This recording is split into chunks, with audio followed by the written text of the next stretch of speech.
Welcome to StanCat, what it means to be well educated. To be well educated used to mean heading off to high school or to college. It meant 4 years at a college and you had a bachelor's degree. In those days, there was a core curriculum, the central body of ideas, facts, values, that the university had determined to be essential for the education of the young.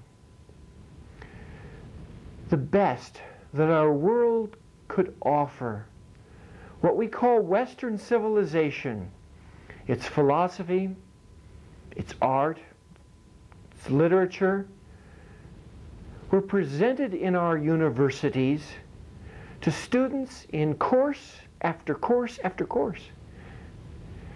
They read, it used to be, the best that we had to offer in Western civilization.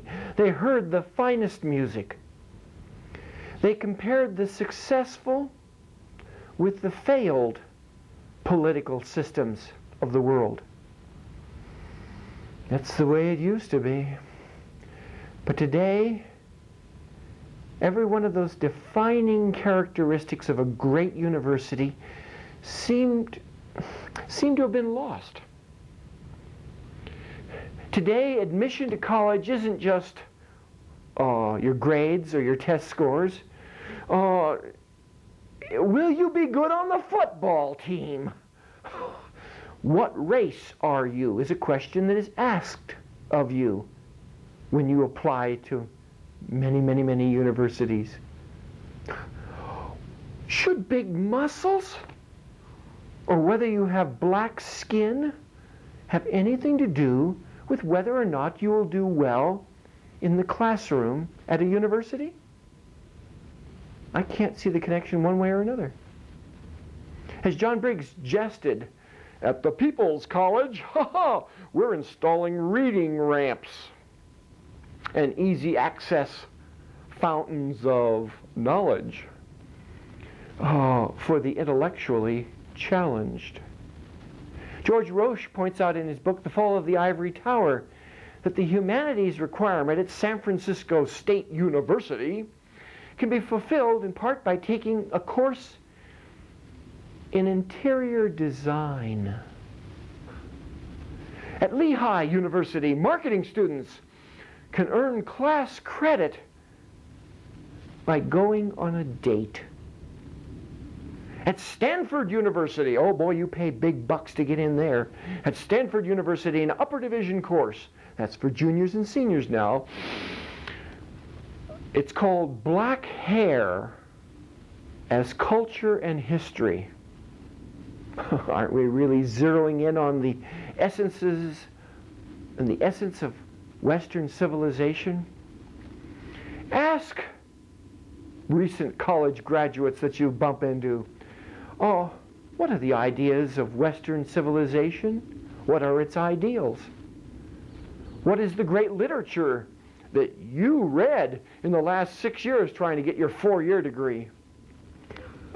Their typical answer, I bet you, is going to be either a vacant stare or they're going to repeat the slogans of racial oppression, Marxism, and class envy, or the glories of being a homosexual that they learned at their university.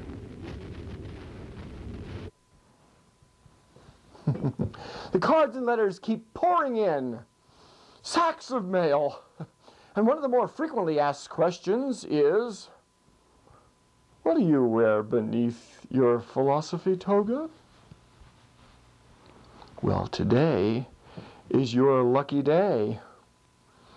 I'll let you in on one of the most well-kept secrets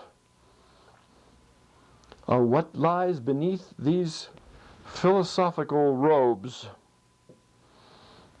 Here it is.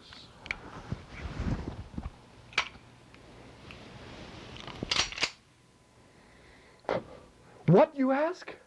How can this be? A man of philosophy and a .45 automatic? Well, technically it's a semi-automatic. One squeeze of the trigger, one bullet. And besides a .45 automatic, 3 clips, each filled to the brim with hollow point expanding bullets. And now,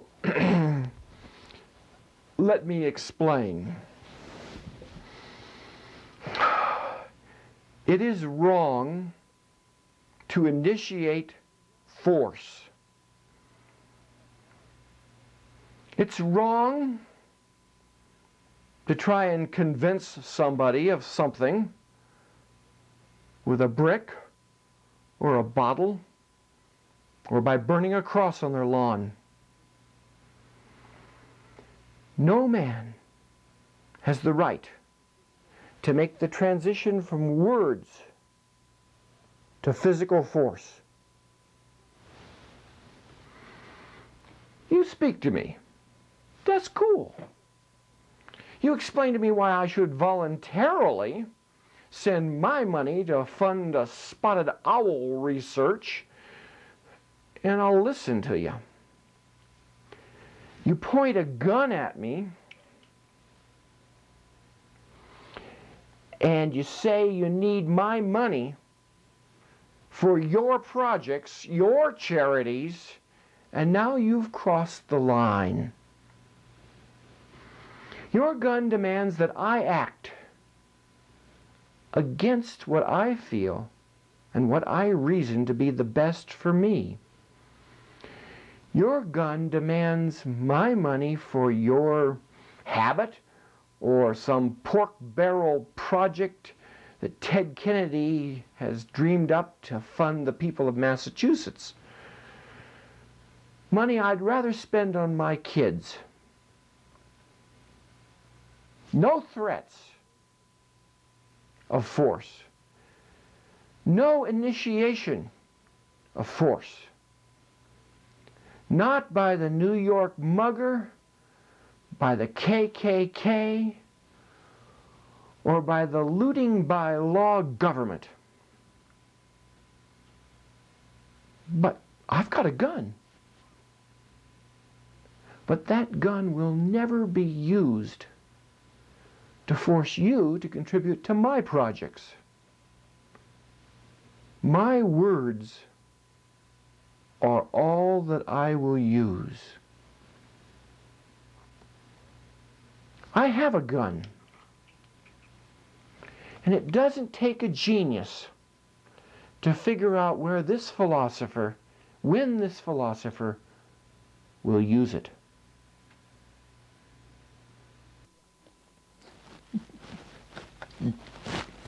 English language and usage.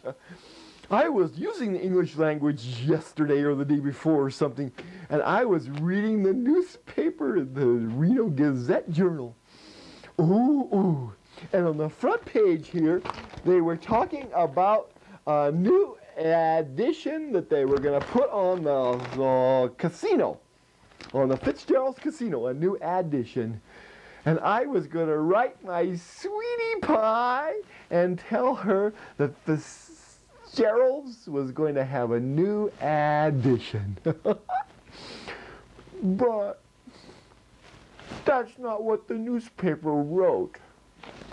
When you see it right here in the newspaper, and they got it, and they did their thing, and they said instead that the Fitzgerald's was going to have a new edition, Edition. Yeah, on the front page, December 8th issue. Oh, they must have been embarrassed, if they caught it. Oh, and now I got a problem. Because how do I write my love muffin and tell her that the newspaper wrote that Fitzgerald's was going to have a new edition, ED, without making me look like an idiot? Yeah. I gotta do it. How do I indicate that they made the goof and not me?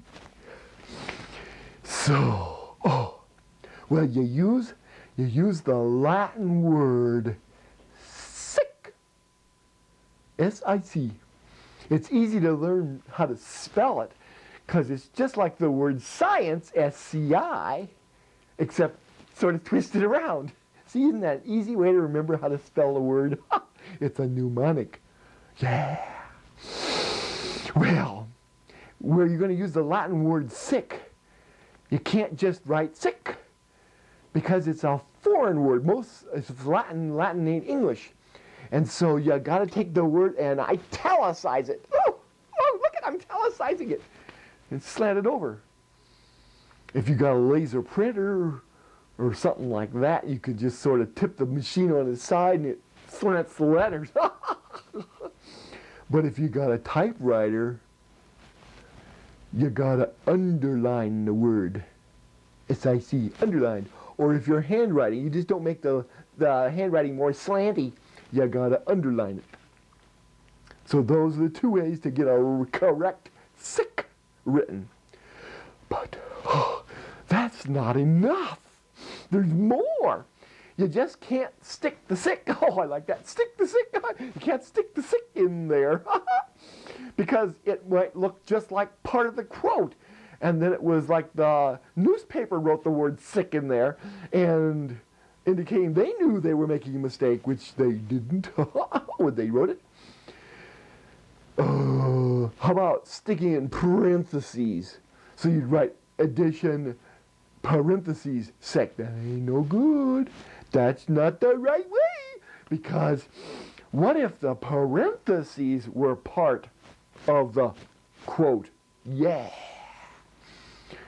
There is only one punctuation mark that is permissible so that you can indicate that it's inside the quotes, but it isn't part of the original quotes. Do you know, this quiz question, what that punctuation is that you can stick it inside of quotes and it's not part of the quote but something you personally stuck in? It's, you ready? Brackets. Brackets, those squared up looking parentheses. Those are it. If you use brackets, it indicates you put it inside the quotes even though it wasn't part of the quote. So here it is. Are you ready? In all its glory. The sick is italicized. The brackets are there. Ooh, ain't it pretty?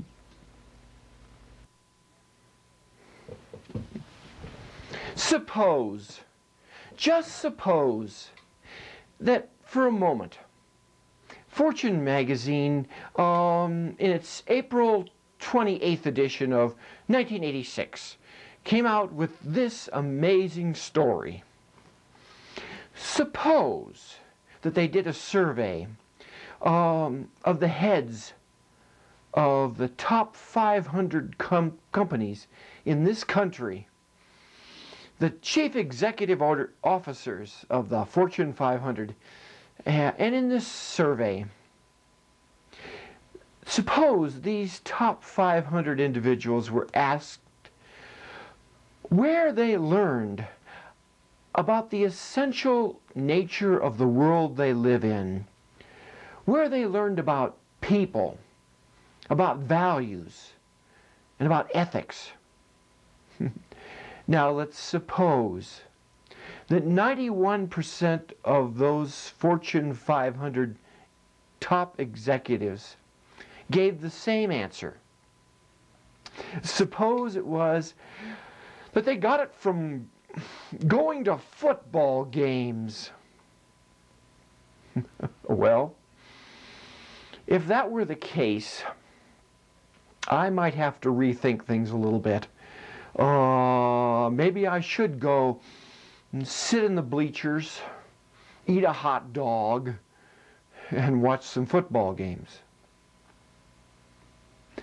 The truth is that Fortune magazine on that date did conduct that survey, and 91% of those individuals gave the same answer. But it wasn't sitting in the bleachers of some football game. It was sitting in the pews. 91% said that they learned about the essential nature of the world from the Bible and from their church or synagogue. Of all those individuals, less than 7% said that they were agnostic or atheist. Do you think those men and women were hired for their, say, $300,000 a year jobs because they were Presbyterian? Do you think they could cut better deals because they were Baptist or Catholic? Do you think that being Jewish or Lutheran helped you get promoted up the management ladder? No, but something is at work. Reading the Bible in order to become a business success is kind of like giving flowers in order to have sex. But reading Scripture in order to find out who you are and what this world is really like may have business success as a kind of indirect result. Just as giving flowers because you love that person may have delightful consequences.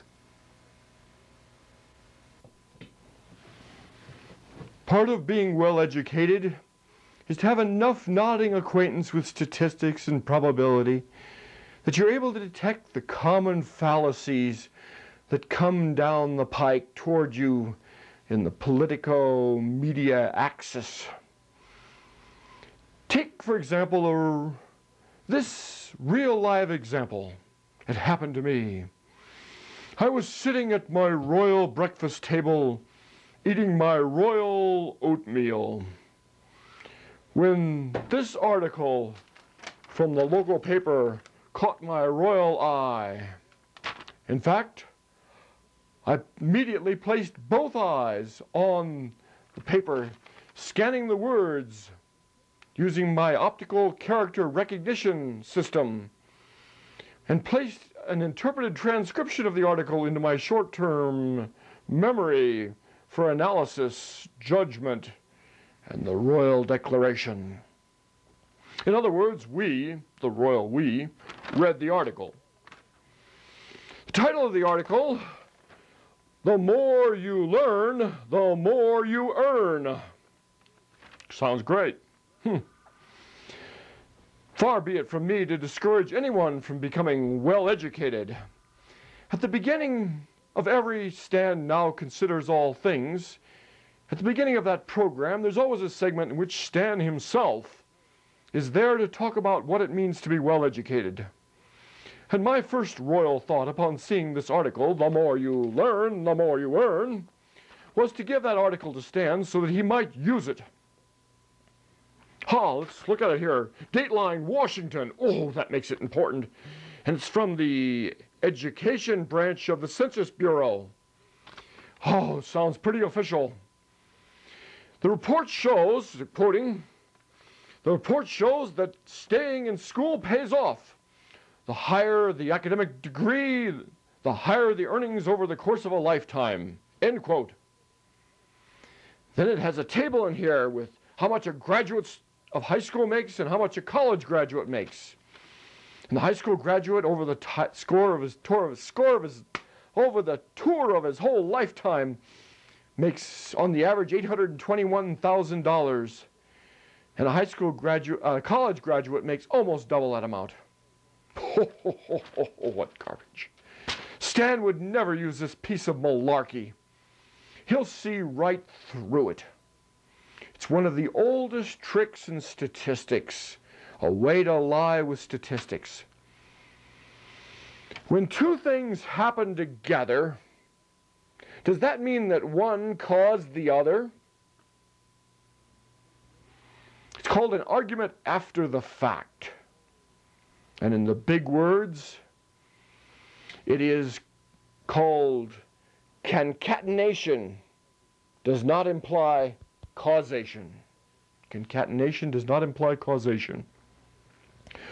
Let's give you some examples. For example, lots of people go broke during the coldest months of the year. Those two things go together.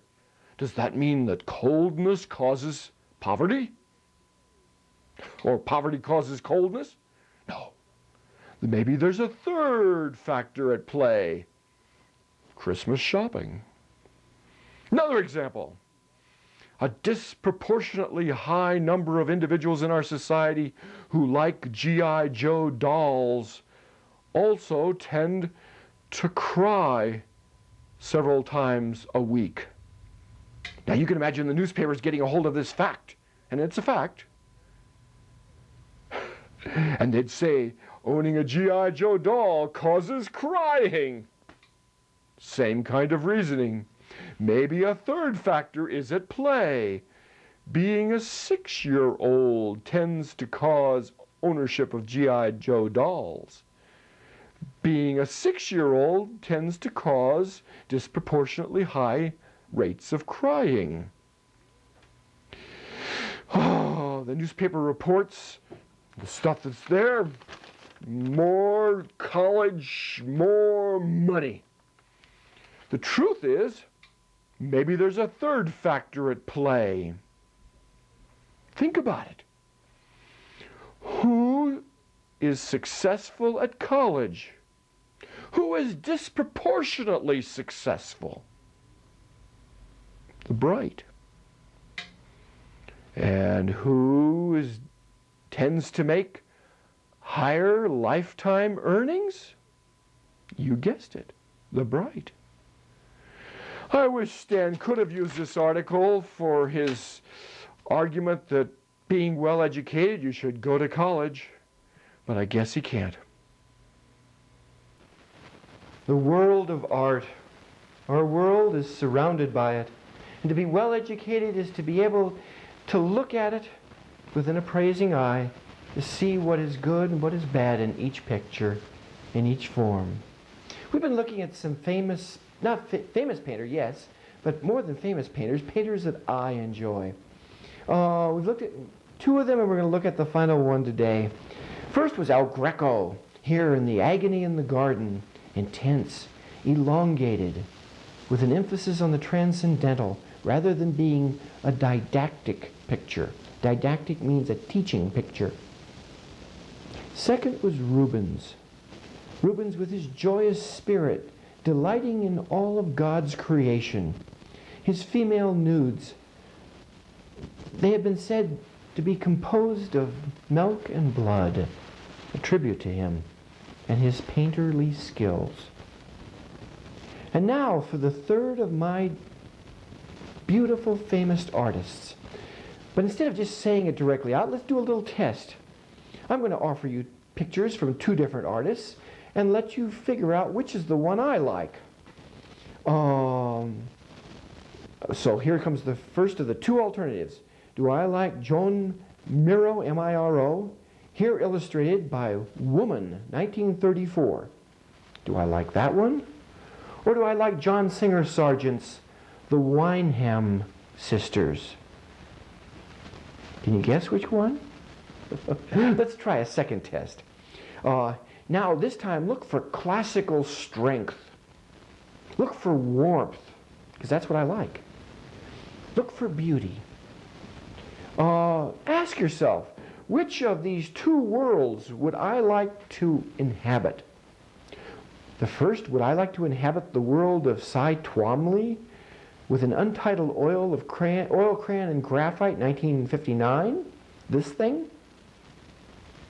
Or would I like to inhabit the world of John Singer Sargent's watercolor and graphite, known as Villa Falconeri? Villa Falconeri. Yes, it's not hard. The winner is John Singer Sargent. Here's a picture of that painter in the 1920s, nearing the end of his painting career. Do you think that I look something like him? But it's easy to tell the difference. You see, he can paint, and I can't. See how I've tried? What I do good painting is walls and houses. That's my painting. But John Singer Sargent can turn even a nap into something that I'd be happy to have adorn my wall and to be enjoyed by for years. I don't think I could look at Cy Twombly stuff for very long. This picture is entitled Repose. Now, it's not the sharp-edged, bold-colored, intense vertical lines of El Greco, whom I also like. But its contrasted is the carefree idleness, the gentle lines and the soft greens, the pleasure of being at ease. Instead of the vertical lines of El Greco, you see here the horizontal lines. You can pick them up. Look at the picture and see how many horizontal lines, which are serenity. Let's look at one last picture by John Singer Sargent. It's called Mrs. Edward L. Davis. Look at it. I am showing you a painting. This is not a photograph. He was a master at what he did. Psalm of Life, Henry Wadsworth Longfellow. Selected verses. Life is real, life is earnest, and the grave is not its goal. Dust thou art, to dust returnest, was not spoken of the soul. Not enjoyment and not sorrow is our destined end or way, but to act that each tomorrow finds us farther than today. In the world's broad field of battle, in the bivouac of life, be not like dumb driven cattle, be a hero in the strife. Let us then be up and doing with a heart for any fate, still achieving, still pursuing, learn to labor and to wait.